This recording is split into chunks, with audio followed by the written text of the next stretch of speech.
Hey there, gather near and lend me your ear. Or ears. Welcome to what part are we up to? 27 of Project 2025, read by Douglas Wayne Ricketts. Mandate for Leadership. The Conservative Promise. Little business to get out of the way. I need to thank two people who donated some money to me on buymeacoffee.com. Heather Camp, thank you so much for your donation. Really appreciate your support of my work. And Wayne, just Wayne bought me a coffee. buymeacoffee.com/DWR1967. It's another gorgeous day in LA and I'm saving air conditioner money. Got the windows open so the breeze can slide through. You might hear some bird noises. I think my neighbor downstairs is having a party. I've heard some laughing every once in a while. It's not atrocious though, so you probably won't even pick it up. We are on page 325 of this 920-page document. We're in the agricultural section, and we are at the point marked Recommendations. If you are reading the book proper, it's page 293. Recommendations. Proactively defend agriculture. From the outset, the next administration should denounce efforts to place ancillary issues like climate change ahead of food productivity and affordability when it comes to agriculture. Remove the U.S. from any association with UN and other efforts to push sustainable development schemes connected to food production. Defend American agriculture and advance the critical importance of efficient and innovative food production, especially to advance safe and affordable food. Stress that ideal policy should remove obstacles imposed on American farmers and individuals across the food supply chain so that they can meet the food needs of Americans. Clarify the critical importance of efficiency to food affordability and why a failure to recognize this fact especially hurts low-income households who spend a disproportionate share of after-tax income on food compared to higher-income households. To accomplish these objectives, a new administration should announce its principles through an executive order. The USDA should remove all references to transforming the food system on its website and other department-disseminated material, and it should expressly and regularly communicate the principles informing the objectives listed above, as well as promote these principles through legislative efforts. The USDA should also carefully review existing efforts that involve inappropriately imposing its preferred agricultural practices onto farmers. Address the abuse of CCC discretionary authority. With the exception of federal crop insurance, the Commodity Credit Corporation, CCC, is generally the means by which agricultural-related farm bill programs are funded. The CCC is a funding mechanism which, in simple terms, has $30 billion a year at its disposal. Section 5 of the Commodity Credit Corporation Charter Act, also known as the Charter Act, gives the Secretary of Agriculture broad discretionary authority to spend unused CCC money. However, in general, past agriculture secretaries have not used this power to any meaningful extent. This changed dramatically during the Trump administration, when this discretionary authority was used to fund $28 billion in trade aid to farmers, consisting primarily of the Market Facilitation Program. In 2020, this authority was used for $20.5 billion in food purchases and income subsidies in response to the COVID-19 pandemic. At the time, critics warned that this use of the CCC, which in effect created a USDA slush fund, would lead future administrations to abuse the CCC, such as by pushing climate change policies. Predictably, this is precisely what the Biden administration has done, using the discretionary authority to create programs out of whole cloth, arguably without statutory authority, for what it refers to as climate-smart agricultural practices. The merits of the various programs funded through the CCC discretionary authority is not the focus of this discussion. The major problem is that the Secretary of Agriculture is empowered to use a slush fund. Billions of dollars are being used for programs that Congress never envisioned or intended. Concern about this type of abuse is not new. In fact, from 2012 to 2017, Congress expressly limited the Agriculture Secretary's discretionary spending authority under the Charter Act, and this was before the recent massive discretionary CCC spending occurred. The use of the discretionary power is a separation of powers problem, with Congress abrogating its spending power.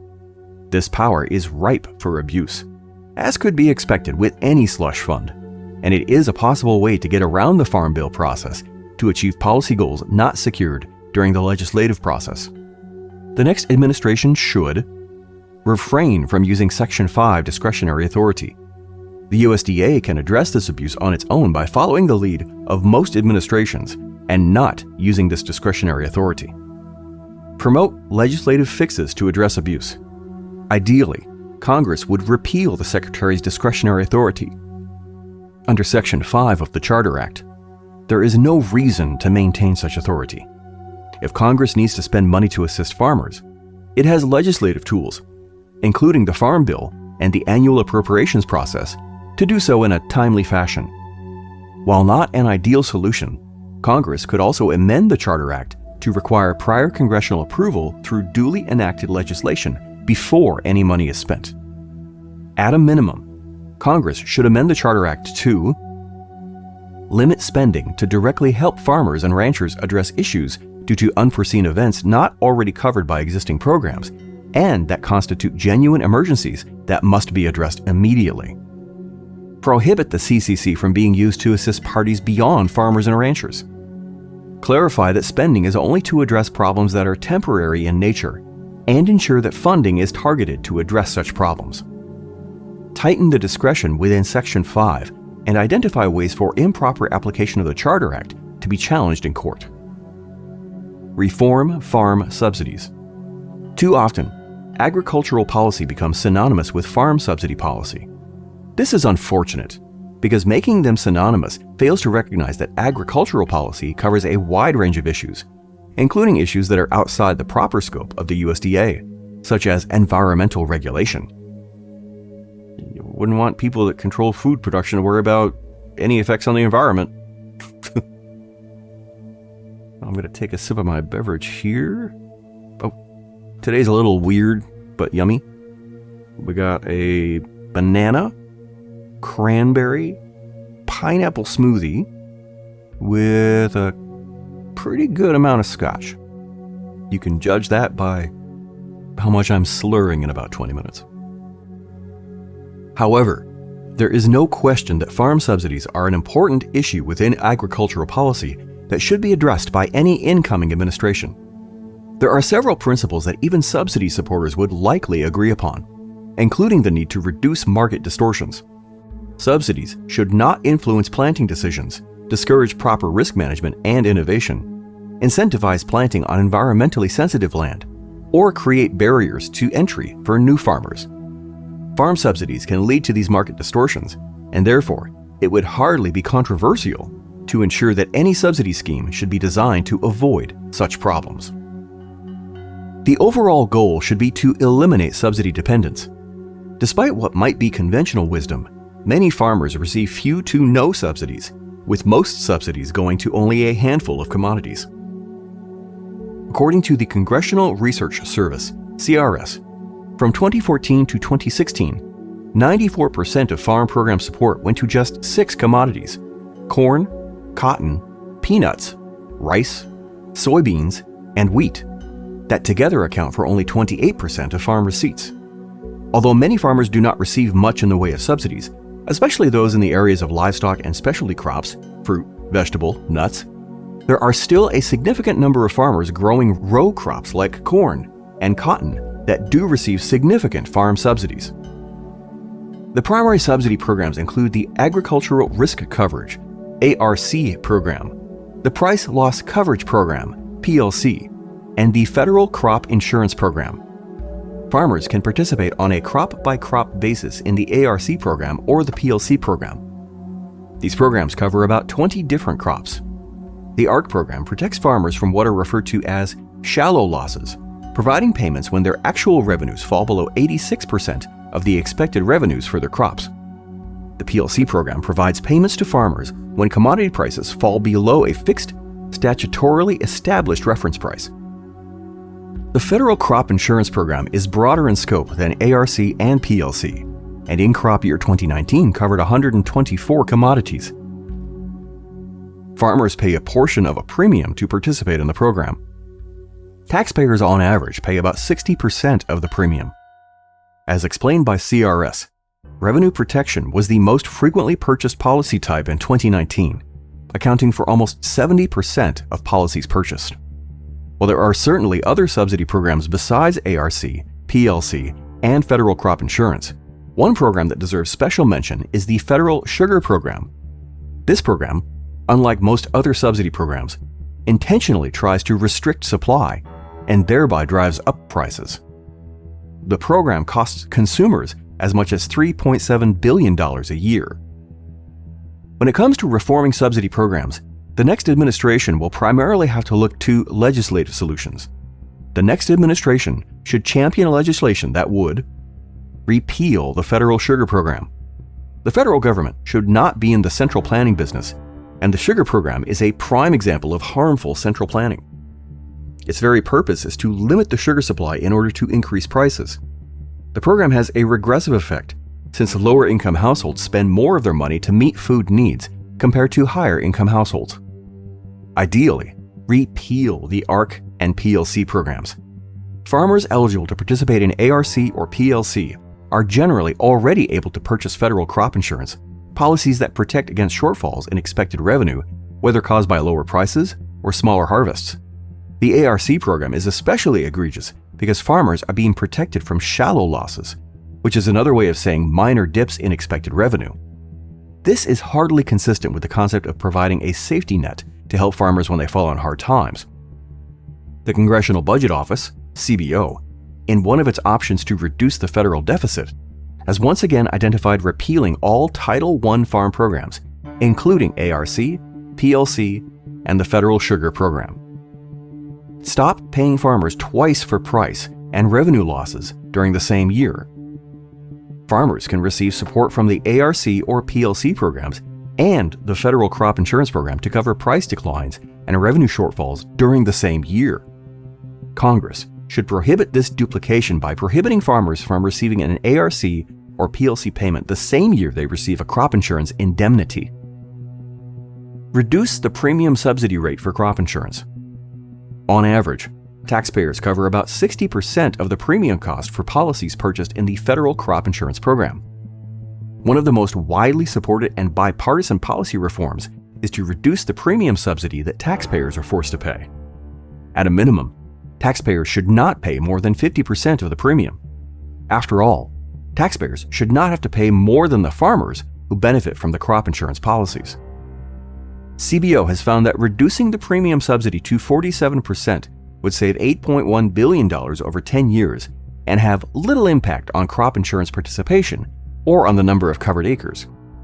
In that analysis, there would be a reduction in insured acres of just 0.5%, and only 1.5% of acres would have lower coverage levels. This reform is basically all benefit with little to no cost. In its recently released report identifying options to reduce the federal deficit, CBO found that reducing the premium subsidy to 40% would save $20.9 billion over 10 years.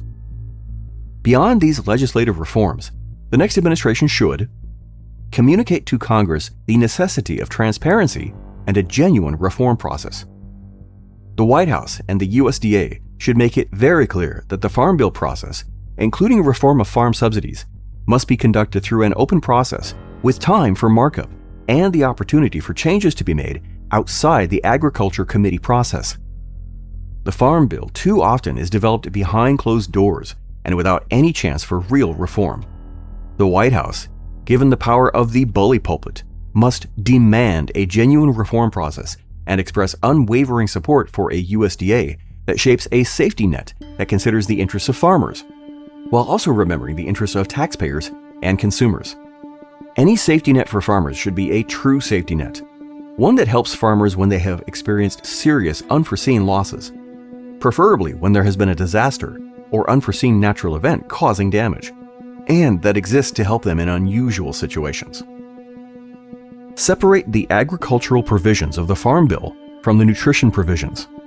To have genuine reform and proper consideration of the issues, agricultural programs should be considered in separate legislation, distinct from food stamps, and the nutrition part of the Farm Bill, and reauthorization of such programs should be fixed on different timelines to ensure the separation. Agricultural and nutritional programs, which are distinct from each other, have been combined together for political reasons, something which is readily admitted by the proponents of this log rolling. When it comes to American agriculture and welfare programs, they deserve sound policy debates, not political tactics at the expense of thoughtful discourse. Move the work of the Food and Nutrition Service. The USDA implements many means-tested federal support programs, including the largest food assistance program, Supplemental Nutrition Assistance Program, SNAP, also known as food stamps, and the Special Supplemental Nutrition Program for Women, Infants, and Children, WIC food program. The Food and Nutrition Service, FNS, oversees these programs and other food and nutrition programs, including the Center for Nutrition Policy and Promotion, which handles the USDA's work on the dietary guidelines for Americans. Food nutrition programs include SNAP, WIC, the National School Lunch Program, NSLP, and the School Breakfast Program, SBP, the Child and Adult Care Food Program, the Nutrition Program for the Elderly, Nutrition Service Incentives, the Summer Food Service Program, the Commodity Supplemental Food Program, the Temporary Emergency Food Program. How many food programs do we have? The Farmers Market Nutrition Program, and the Special Milk Program. I gotta say, I had no idea we had so many food programs in this country. Something is terribly wrong with us. And I'm not saying we should get rid of them. I'm saying something is terribly wrong with us that people can't eat. But meanwhile, we got billions to attack Iran. Sorry, schoolgirls in Iran. We have money to kill you, but we can't feed our people. Apologies to anybody who came to this commentary for humor. I'm a little bit grossed out by that list. Okay. Take a sip of my drink. And some people wonder why I drink. Move the USDA food and nutrition programs to the Department of Health and Human Services. There are more than 89 current means-tested welfare programs, and total means-tested spending has been estimated to surpass $1.2 trillion between federal and state resources. Because means-tested federal programs are siloed and administered in separate agencies, the effectiveness and size of the welfare state remains largely hidden. There are means-tested food support programs in the USDA, especially FNS, where most means-tested programs are at the Department of Health and Human Services, HHS. By the way, that's not a mispronunciation. The book actually says specially FNS, not especially FNS.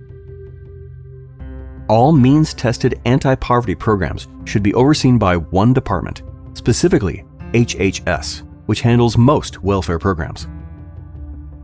Reform SNAP. Ostensibly, SNAP sends money through electronic benefit transfer, EBT cards, to help low-income individuals buy food. They've got low-income in quotes there. Scare quotes, I should say. It is the largest of the federal nutrition programs. Food stamps are designed to be supplemented by other forms of income, whether through paid employment or nonprofit support. SNAP serves 41.1 million individuals, an increase of 4.3 million people during the Biden years. That darn Biden wanting people to eat. In 2020, the food stamp program cost $79.1 billion. That number continues to rise. By 2020, outlays hit $119.5 billion. The next administration should re-implement work requirements. The statutory language covering food stamps allows states to waive work requirements that otherwise apply to work-capable individuals, that is, adult beneficiaries between the ages 18 and 50 who are not disabled and do not have any children or other dependents at home. Even in a strong economy, work expectations are fairly limited. Individuals who are work-capable and without dependents are required to work or prepare for work for 20 hours per week. The work requirements are then implemented unless the state requests a waiver from the USDA's Food and Nutrition Services. Waivers from statutory work requirements can be approved in two instances: an unemployment rate of more than 10% or a lack of sufficient jobs. The Trump administration bolstered USDA work expectations in the food stamp program. In February 2019, FNS issued a modest regulatory change that applied only to able-bodied individuals without dependents. Beneficiaries aged 18 to 49, not elderly or disabled, who did not have children or other dependents in the home, ABAWD. The FNS rule changed when a state could receive a waiver from implementing the ABAWD work requirement. Under the new rule, in order to waive the work requirement, the state's unemployment rate had to be above 6% for more than 24 months. The rule also defined area in such a way that states would be unable to combine non-contiguous counties in order to maximize their waivers. Of the more than 40 million food stamp beneficiaries, the Trump rule would have applied to only 688,000 individuals in fiscal year 2021. The Trump reform was scheduled to go into effect, but a D.C. District Court federal judge enjoined the rule. The USDA filed an appeal in late December 2020, but the Biden administration withdrew from defending the challenge, and the rule was never implemented. Beyond the able-bodied work requirement, FNS should implement better regulation to clarify options for states to implement the general work requirement. This requirement is an option states can apply to work-capable beneficiaries aged 16 to 59. If beneficiaries' work hours are below 30 hours a week, states can implement the general work requirements to oblige beneficiaries to register for work or participate in SNAP employment and training or workfare assigned by the state SNAP agency. Increased clarity for states would include items like states being required to offer employment and training spots for those that request them, not simply budgeting for every currently enrolled able-bodied adult.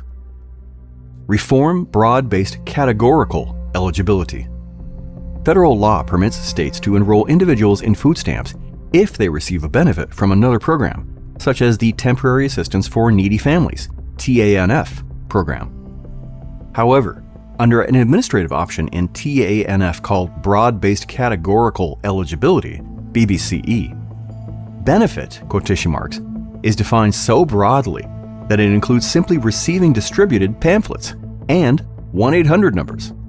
This definition, with its low threshold to trigger a benefit, allows individuals to bypass eligibility limits, particularly the asset requirement, how much the applicant has in resources, such as bank accounts or property.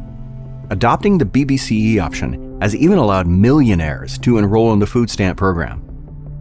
There's an actual citation for that. I have to know what millionaires are getting food stamps. Going to citation 70. I'm on page 332. Christina Rasmussen. How Millionaires Collect Food Stamps. The Wall Street Journal, January 2018. Loading it now. Okay, I'm doing a quick skim on this article here. I gotta pay to read it. Can't you guys make a single dime on online advertising? How does Google do it? How does Facebook do it? This is why journalism is dying. Alright, back to where I was. The Trump administration proposed to close the loophole with a rule to increase program integrity and reduce fraud, waste, and abuse.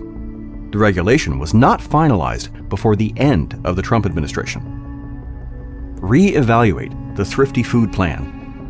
In a dramatic overreach, the Biden administration unilaterally increased food stamp benefits by at least 23% in October 2021. Through an update to the Thrifty Food Plan, in which the USDA analyzes a basket of foods intended to provide a nutritious diet, the USDA increased food stamp outlays by between $250 billion and $300 billion over 10 years.